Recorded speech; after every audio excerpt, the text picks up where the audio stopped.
Hello. This is actually going to be a reread of chapters 93, 94, 95.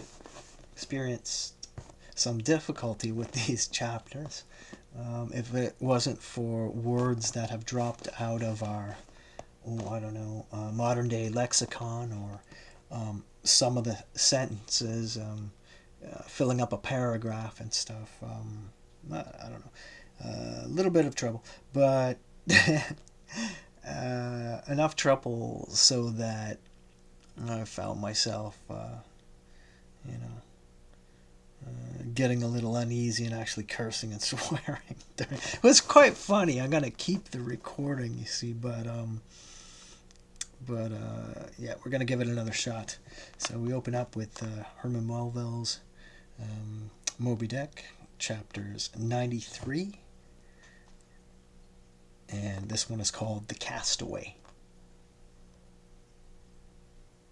It was but some few days after encountering the Frenchmen that a most significant event befell the most insignificant of the Pequod's crew, an event most lamentable, and which ended in providing and sometimes madly merry and predestinated craft with a living and ever accompanying prophecy of whatever shattered sequel might prove her own. Now, in the whale ship, it is not everyone that goes in the boats. Some few hands are reserved, called shipkeepers, whose province it is to work the vessel while the boats are pursuing the whale. As a general thing, these shipkeepers are as hardy fellows as the men comprising the boat's crews. But if there happen to be an unduly slender, clumsy, or timorous wight in the ship, that wight is certain to be made a shipkeeper. It was so in the Pequod with the little negro Pippin, by nickname Pip, by abbreviation Poor Pip. Ye have heard of him before. Ye must remember his tambourine on that dramatic midnight, so gloomy, jolly. In outer aspect, Pip and Doughboy made a match, like a black pony and a white one, of equal developments, though of dissimilar color, driven in one eccentric span. But while hapless Doughboy was by nature dull and torpid in his intellects, Pip, though over tender-hearted, was at bottom very bright, with the pleasant, genial, jolly brightness peculiar to his tribe, a tribe which ever enjoy all holidays and festivities with finer, freer relish than any other race. For blacks, the year's calendar should show not but 365 Fourth of Julys and New Year's days, nor smile so. While I write that this little black was brilliant, for even blackness has its brilliancy. Behold yon lustrous ebony panelled in kings' cabinets. But Pip loved life and all life's peaceable securities, so that the panic-stricken business in which he had somehow unaccountably become entrapped had most sadly blurred his brightness.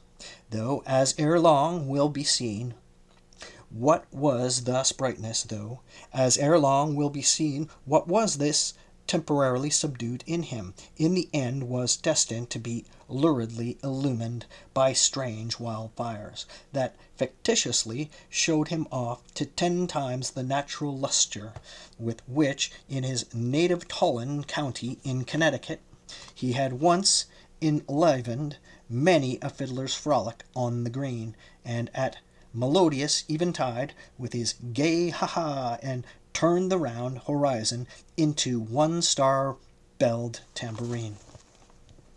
So, though in the clear air of day, suspended against a blue-veined neck, the pure-watered diamond drop will healthful glow, yet when the cunning jeweler would show you the diamond in its most impressive lustre, he lays it against a gloomy ground, and then lights it up, not by the sun, but by some unnatural gases.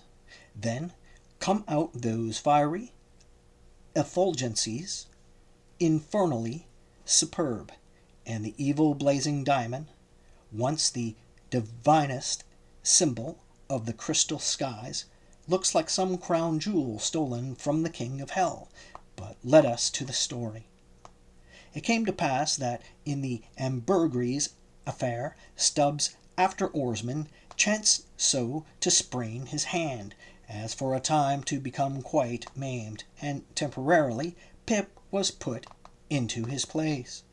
The first time Stubb lowered with him, Pip evinced much nervousness, but happily for that time escaped close contact with the whale, and therefore came off not altogether discreditably, though Stubb, observing him, took care afterwards to exhort him to cherish his courageousness to the utmost, for he might often find it needful.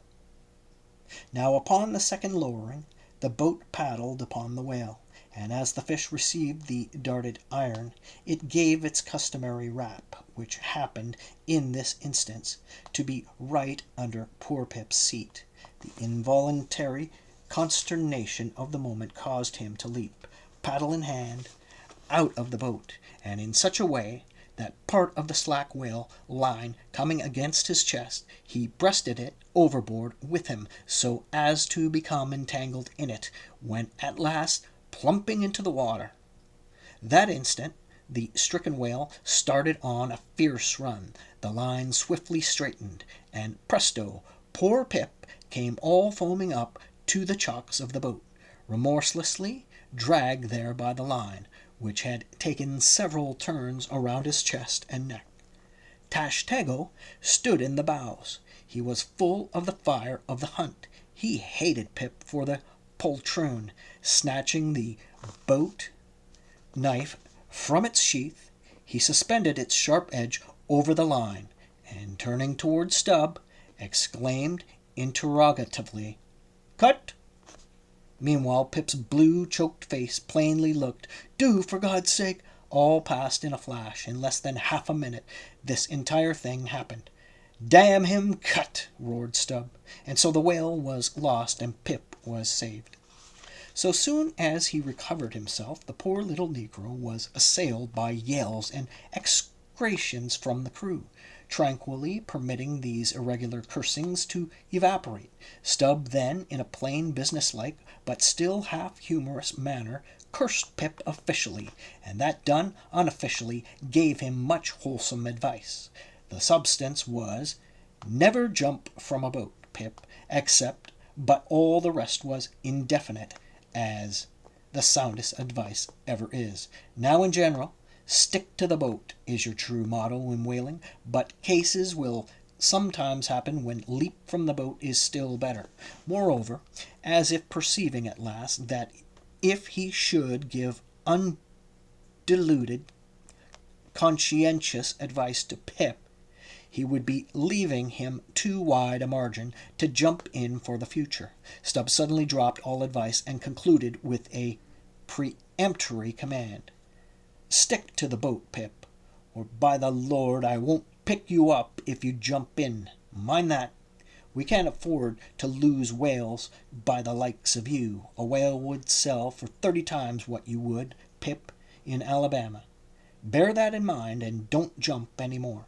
Hereby, perhaps, Stubb indirectly hinted that though men loved his fellow, yet man is a money-making animal, which propensity too often interferes with his benevolence.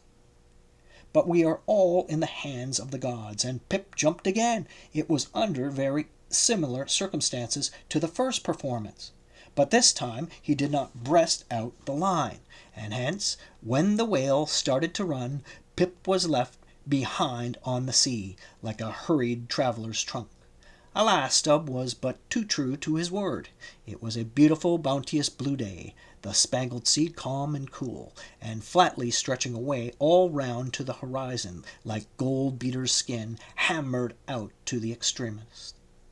Bobbing up and down in the sea, Pip's ebon head showed like a head of clothes. No boat-knife was lifted when he fell so rapidly astern. Stubb's inexorable back was turned upon him, and the whale was winged. In 3 minutes A whole mile of shoreless ocean was between Pip and Stubb.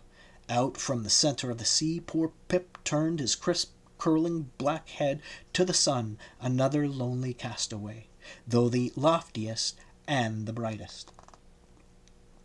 Now, in calm weather, to swim in the open ocean is as easy to the practiced swimmer as to ride in a spring carriage ashore, but the awful lonesomeness is intolerable. The intense concentration of self in the middle of such a heartless immensity, my God, who can tell? Mark how, when sailors in a dead calm bathe in the open sea, mark how closely they hug their ship and only coast along her sides. But had Stubb really abandoned the poor little Negro to his fate? No, he did not mean to, at least, because there were two boats in his wake, and he supposed, no doubt, that they could, of course, come up to Pip very quickly and pick him up, though indeed such considerations towards oarsmen, jeopardized through their own timidity, is not always manifested by the hunters in all similar instances, and such instances not unfrequently occur. Almost invariably, in the fishery, a coward, so called, is marked with the same ruthless detestation peculiar to military navies and armies. But it so happened that those boats, without seeing Pip, suddenly spying whales close to them on one side, turned and gave chase, and Stubb's boat was now so far away, and he and all his crew so intent upon this fish, that Pip's ringed horizon began to expand around him miserably. By the merest chance, the ship itself at last rescued him, but from that hour the little Negro went about the deck an idiot. Such, at least, they said he was. The sea had jeeringly kept his finite body up, but drowned the infinite of his soul. Not drowned entirely, though, rather carried down alive to wondrous depths, where strange shapes of the unwarped primal world glided to and fro before his passive eyes, and the miser merman. Wisdom revealed his hoarded heaps, and among the joyous, heartless, ever juvenile eternities, Pip saw the multitudinous, God omnipresent coral insects that out of the firmament of waters heaved the colossal orbs. He saw God's foot upon the treadle of the loom, and spoke it, and therefore his shipmates called him mad. So man's insanity is heaven sense, and wandering from all mortal reason, man comes at last to that celestial thought, which to reason is absurd and frantic, and weal or woe feels then uncompromised, indifferent as his God. For the rest, blame not Stubb too hardly. The thing is common in that fishery, and in the sequel of the narrative, it will then be seen like the abandonment befell myself.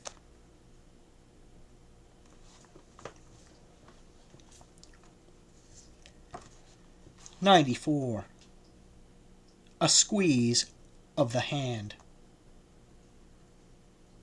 That whale of Stubb, so dearly purchased, was duly brought to the Pequod's wide, where all those cutting and hoisting operations previously detailed were regularly gone through, even to the bailing of the Heidelberg, tun or case. While some were occupied with this latter duty, others were employed in dragging away the larger tubs so soon as filled with the sperm, and then the proper time arrived. This same sperm was carefully manipulated ere going to the try-works, of which anon. It had cooled and crystallized to such a degree that when, with several others, I sat down before a large Constantine's bath of it, I found it strangely concreted into lumps, here and there rolling about in the liquid part. It was our business to squeeze these lumps back into fluid, a sweet and unctuous duty. No wonder that in old times this sperm was such a favorite cosmetic, such a clearer, such a sweetener, such a softener, such a delicious mollifier. After having my hands in it for only a few minutes, my fingers felt like eels, and began, as it were, to serpentine and spiralize.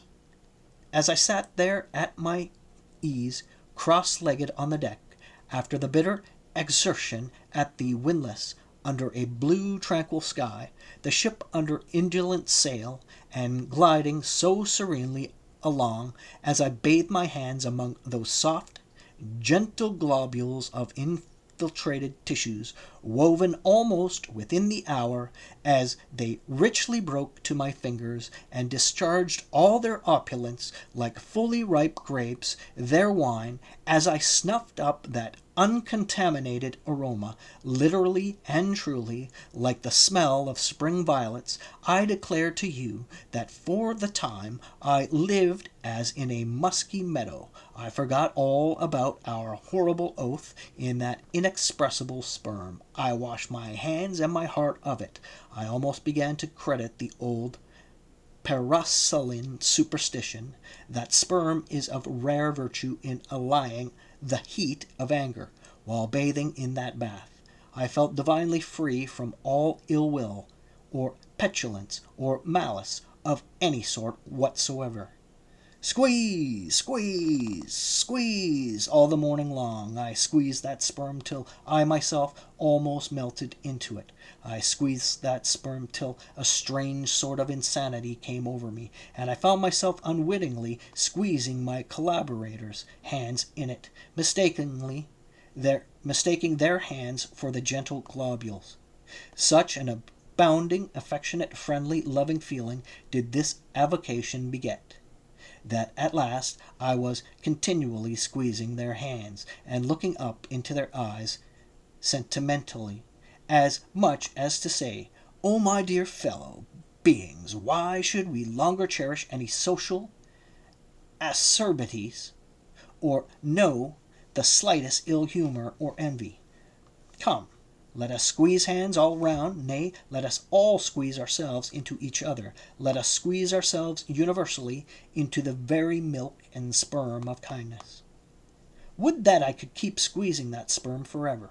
For now, since my many prolonged, repeated experiences, I have perceived that in all cases man must eventually lower, or at least shift his conceit of attainable felicity, not placing it anywhere in the intellect or the fancy, but in the wife, the heart, the bed, the table, the saddle, the fireside, the country. Now that I have perceived all this, I am ready to squeeze case eternally. In thoughts of the visions of the night, I saw long rows of angels in paradise, each with his hands in a jar of spermaceti. Now, while discoursing of sperm, it behooves to speak of other things akin to it, in the business of preparing the sperm well for the try-works. First comes the white horse, so called, which is obtained from the tapering part of the fish, and also from the thicker portions of his flukes. It is tough with congealed tendons, a wad of muscle, but still contains some oil. After being severed from the whale, the white horse is first cut into potable oblongs ere going to the mincer. They look much like blocks of Berkshire marble. Plum pudding is the term bestowed upon certain fragmentary parts of the whale's flesh, here and there adhering to the blanket of blubber, and often participating to a considerable degree in its unctuousness. It is a most refreshing, convivial object, beautiful to behold. As its name imports, it is of an exceedingly rich, mottled tint, with a bestreaked, snowy, and golden ground, dotted with spots of the deepest crimson and purple. It is plums of rubies in pictures of citron. Spite of reason, it is hard to keep yourself from eating it. I confess that once I stole behind the foremast to try it. It tasted something as I should conceive a royal cutlet from the thigh of Louis le Gras. might have tasted. Supposing him to have been killed the first day after the venison season, and that particular venison season contemporary with an unusually fine vintage of the vineyards of Champagne. There is another substance, and a very singular one, which turns up in the course of this business, but which I feel it to be very puzzling adequately to describe. It is called slobgolion, an appellation original with the whalemen, and even so is the nature of the substance. It is an ineffably oozy, stringy affair, most frequently found in the tubs of sperm, after a prolonged squeezing and subsequent decanting. I hold it to be wondrously thin, ruptured membranes of the case, coalescing. Gurry, so called, is a term properly belonging to right whalemen, but sometimes incidentally used by the sperm fishermen. It designates the dark, gluttonous substance which is scraped off the back of the Greenland or right whale, the much of which covers the decks of those inferior souls who hunt that ignoble leviathan. Nippers, strictly this word is not indigenous to the whale's vocabulary, but as applied by whalemen, it becomes a whaleman's nipper is a short, firm strip of tendinous stuff cut from the tapering part of the leviathan's tail. It averages an inch in thickness, and for the rest is about the size of the iron part of a hoe. Edgewise, moving along the oily deck, it operates like a leathern squilgee, and by nameless blandishments of magic allures along with it all impurities. But to learn all about these recondite matters, your best way is at once to descend into the blubber room and have a long talk with its inmates. This place has previously been mentioned as the receptacle for the blanket pieces, when stripped and hoisted from the whale. When the proper time arrives for cutting up its contents, this apartment is a scene of terror to all tyros, especially by night. On one side, lit by a dull lantern, a space has been left clear for the workmen. They generally go in pairs, a pike and gaffman and a spademan. The whaling pike is similar to a frigate's boarding weapon of the same name. The gaff is something like a boat hook. With his gaff, the gaffman hooks on to a sheet of blubber, and strives to hold it from slipping, as the ship pitches and lurches about. Meanwhile, the spademan stands on the sheet itself, perpendicularly chopping it into the portable horse pieces. This spade is sharp, as hone can make it. The spademan's feet are shoeless. The thing he stands on will sometimes irresistibly slide away from him like a sledge. If he cuts off one of his toes, or one of his assistants, would you be very much astonished? Toes are scarce among veteran blubber-room men.